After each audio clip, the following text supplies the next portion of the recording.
D vitamins, wow, new research on this.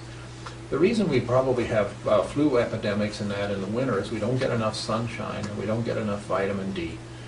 The previous research on vitamins, but especially in D, is just horrifically short and pretty stupid.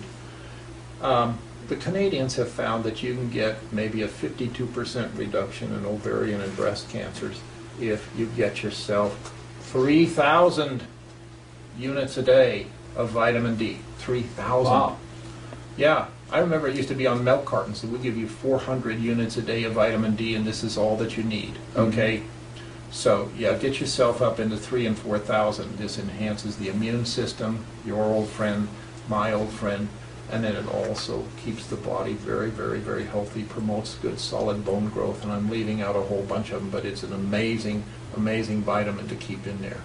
Vitamin D, who can say enough? A wonderful antioxidant. It comes in green leafy vegetables. It's excellent for prevention and keeping heart problems and so forth down. If we had enough of that and had enough exercise and something called omega-3 oils, there would be no Alzheimer's condition. Really? Notice I didn't say Alzheimer's disease. Yeah. Okay.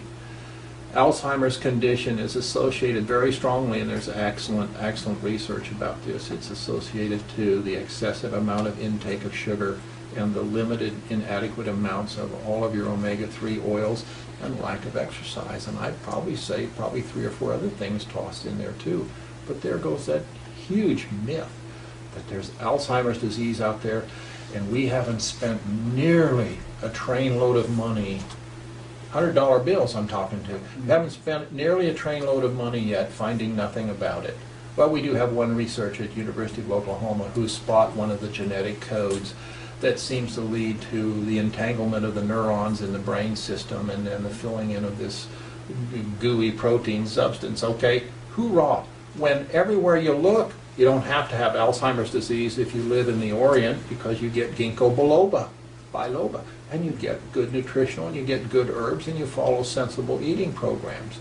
All right? You don't have it if you live within 50 kilometers of the coast in Norway. This is all proven in a wonderful book called The China Study.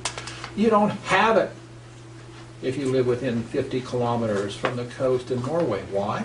Hey, you're getting enough eel and fish and everything else like that. The stuff is cheap, and your blood is loaded with plenty of antioxidants, and especially the omega-3 oils, and they don't eat a lot of carbohydrates, especially unrefined carbohydrates. See how all this ties in? Right. Wonderful. Let me say again that this book, The China Study, started out studying Chinese that came to this country, and they watched their health deteriorate like crazy, and then they went home and they got better again, and they couldn't understand what was strange about America. Was there disease here? Was there toxin in the air? What was it? Yeah? Well, it isn't. It's what we eat. And more than that, what we don't eat. And then some of the things that are mixed in with having lived here. So, yeah. Another aside for you. It's a fun one that I love to use, and it demonstrates a point. You know, if you talk to somebody who's from Pakistan, or you talk to people who come from poor third world countries, you'll find they don't even have a word for menopause. Really? Yeah. There's no such thing. There is no such thing. I'll be darned. I never imagined. Only where you live under the cloud, if you would, of the Westerner's diet system.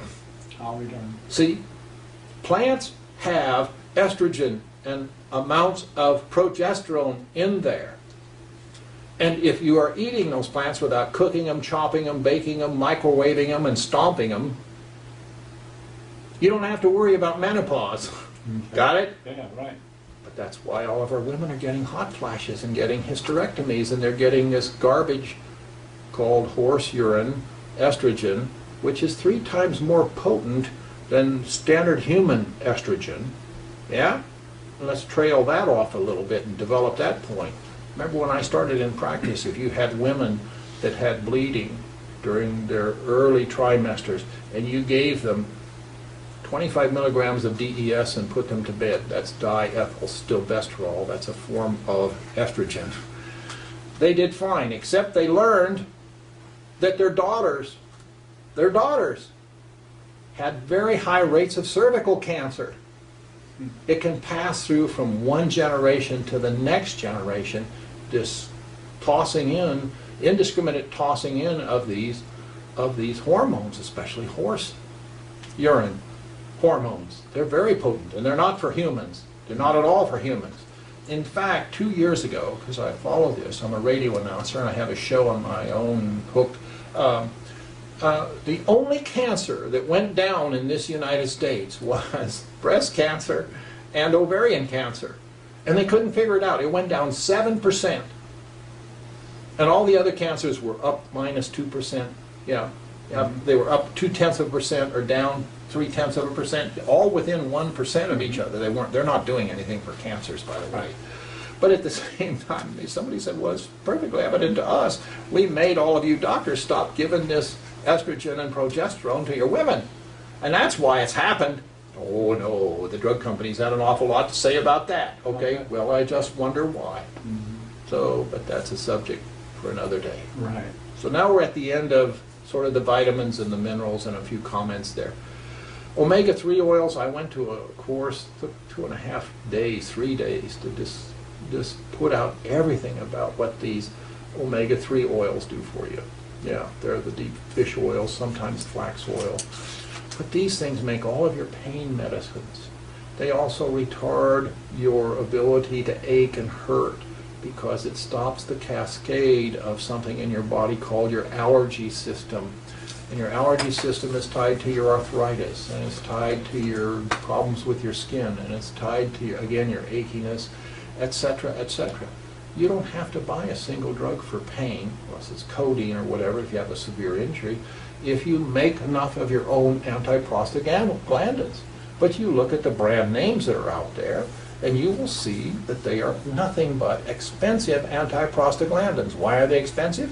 Well, because you don't have to buy them if you know how to make them, which is to add these fish oils. And that's just one of the values to it and getting it.